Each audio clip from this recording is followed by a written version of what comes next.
Hey everybody, this is Matt the StarCraft, and I've got a little cast for you. This is going to be from the ZOTAC Cup. It's going to be a best of 3, and it's going to be between GoOdy, our Terran, who I actually have a previous replay up with. He is actually going off against Demaga on one of my other casts, where it was also for the ZOTAC Cup, so check that out. He did win that, so go check out that game. And our red Zerg is going to be Goswser.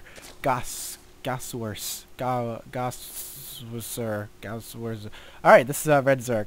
So we'll see how this goes. Again, it's going to be a best of 3. The game I casted prior, where GoOdy went up against Demaga, he did an extremely harass style play where he went Hellions and Banshees, and it was just such a cool style to see, and it worked so effectively against a player, especially like Demaga, who pretty much likes to drone up and macro up for as long as he can, and then make a one big giant death push, and do that typical 300-300 Zerg push. The 300-300 push is when you max out your army, lose about 100 of your food, and then remax instantly and throw it up, hence 300-300, not 200-200. So we'll see what kind of style we got from Goswser. I don't really know this guy at all, so if you guys do know, please let me know. I just haven't seen, I don't think, any replays of this guy. But GoOdy, we all know, is one of the best Terrans out there. He's just such a fun guy to watch, and his style can vary so very wildly. So we'll see what we got going on from him. It's always a pleasure to watch.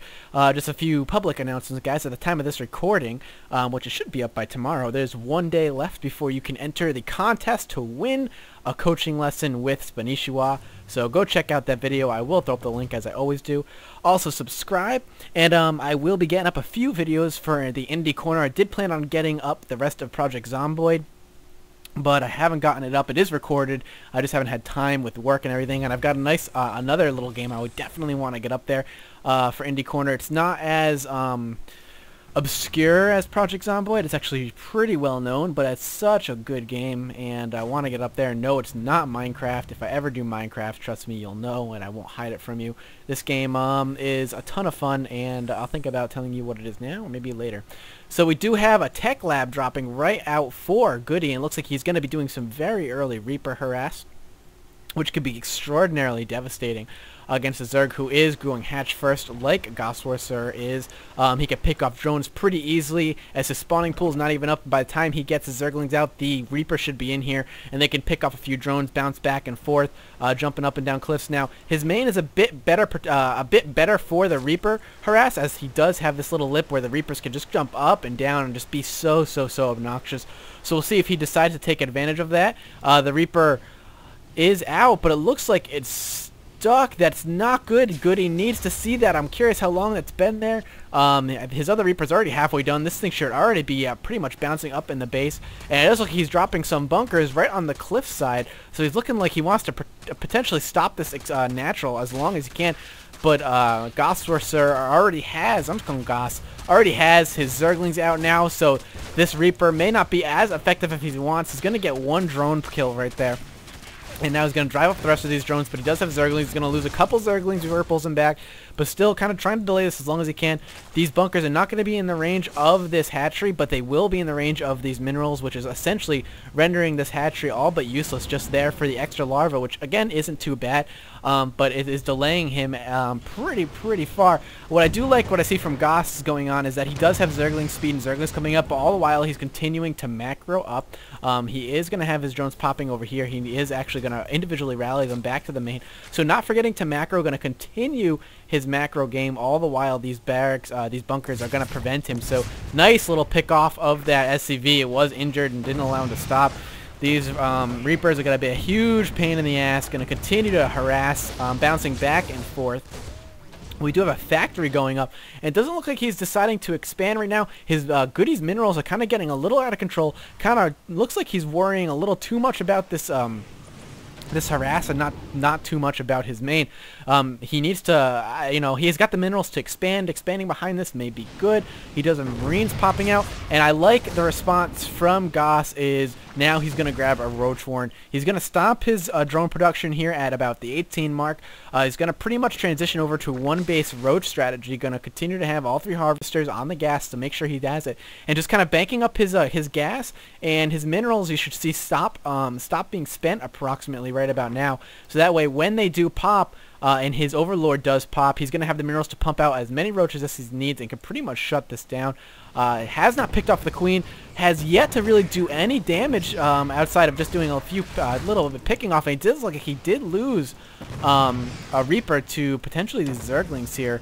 Yep, there's a Zergling with 1 kill, so did lose a Reaper. Still has 2, though, and is still desperately trying. And now that all the roaches are going to pop out and put an end to this harass, they're not going to be able to stop these roaches, as the roach armor is just too thick for all of this. Grabbing that SCV quickly before it decides to do any reparations on that bunker. And now losing another Reaper. Needs to get that Reaper out of there if he wants to save it, and there he goes, and there goes the rest of it. Didn't decide to do anything.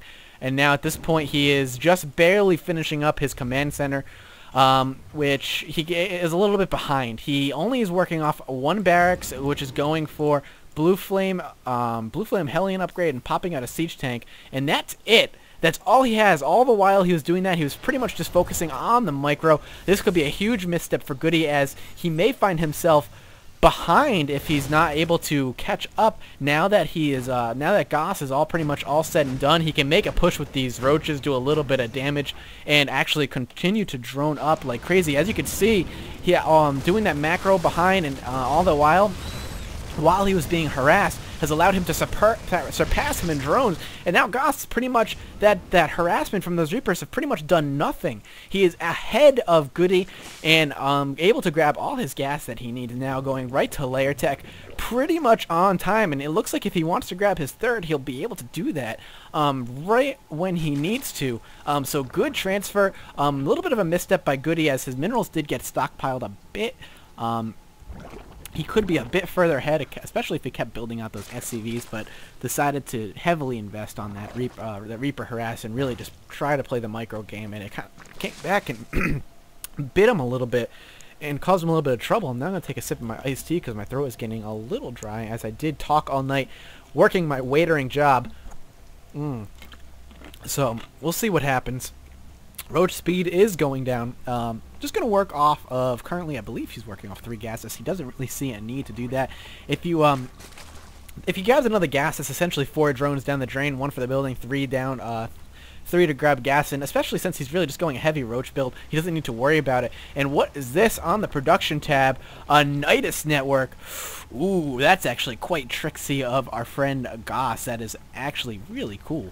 You don't see this in play too often, as in any tournament, especially in a best of something like a best of 3 or a best of 5. This really only works once, as they kind of tend to look for it after that. So this is going to catch GoOdy a little off guard, as the Overlord is in a perfect position. He's probably going to drop his Nidus right here and just move on in and catch him completely not ready for this if he's able to. Dropping a starport that's going to have a Viking out just to pick off, get some early air control, pick off any lurking Overlords, but it's going to be a little on the late side, and then he'll have that early air superiority in case he decides to go to a Mutalisk build. But at this point, he's going to hear the Nidus go up. He's going to not know where it is. He's going to have to react quickly. He is unsieging his tanks and getting ready to make it in the back, and here he comes. He knows it's already out there. He's swinging on back, but not before. Here come all the Zerglings and Roaches to do their damage, and sadly GoOdy's army is not going to be big enough to handle this. Quickly taking off the siege tanks as they siege up, and bam, that boom goes dynamite, and I don't know what GoOdy's going to be able to do to combat this. Nothing, as he sees, and there is the GG. Moving on to game 2 next, so I will see you guys there, and don't forget to subscribe.